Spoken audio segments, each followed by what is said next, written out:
Hi, my name is Ben Copper, and I would like to talk about climate change. Climate change is a man-made disaster that will have catastrophic effects on human life, economically, politically, and socially, and will have an extreme effect on human life on a personal level, not just at a broad human and economic and environmental level. Climate change, as a result of global warming, is what we're seeing is an increase in global temperature of about 1 degree from the past 100 years due to the influx of CO2 in the air caused by man-made emissions, fossil fuels, mostly caused by the burning of coal, gas, and drilling of oil, along with nuclear energy also. Basically, majority of our energy sources are causing a increase in global temperature that is causing global warming and overall climate change. And essentially, apart from last year by the climate science survey report, basically concluded that it is majority man-made that is resulting in the increase in temperature. And just this week, a report was released on Black Friday by 13 federal agencies, known as the National Climate Assessment.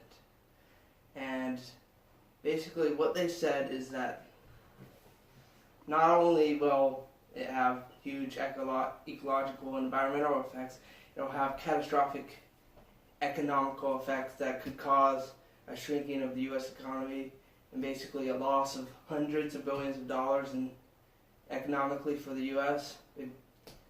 Extensively, it probably also applies to the Western world, but however, this report is focused in terms of the U.S. losses and economic problems.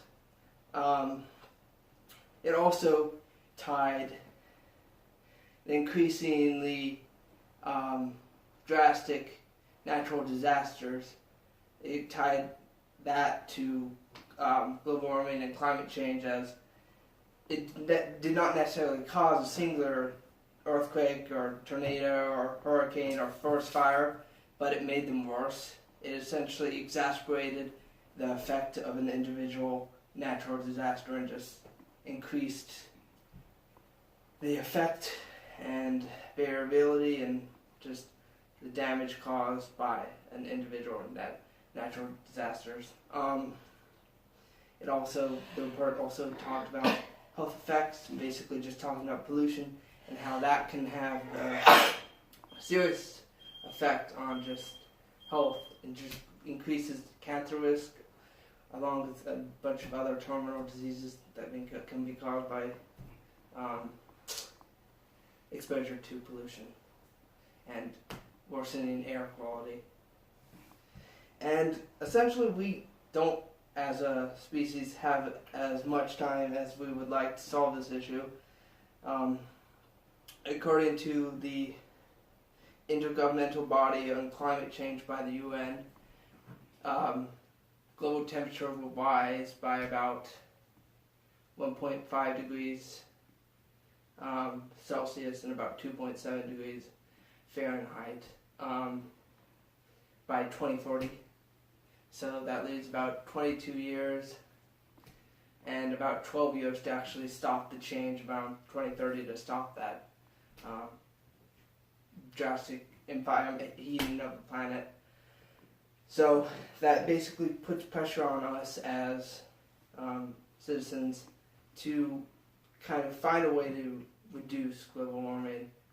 And it basically comes down to telling our government, having a voice, and telling the government that we need to decrease our emissions, put taxes on companies that essentially violate environmental laws, put strong protections for the EPA, and I think that will, on a base level, at least start the conversation going towards having stopping the man-made contribution to the global warming of the planet. Although a lot more needs to be done, and it needs to be a global effort. It can't just be exclusive to one or two nations. The whole worldwide community needs to actually step up and do something to turn the tide of man-made climate change. And the thing is that most of these recent reports are saying is this is not a thing that's 100 years away or 200 years away or an eventuality. It's something that's not in our children's lifetimes, it's in our lifetimes. So the onus is on us to do something about it now while we still can, before it can have tremendous negative effects on our coasts, our food supply, our health, our individual health. It's ultimately on us, not our children, to solve this economic problem anymore. So, thank you. Bye.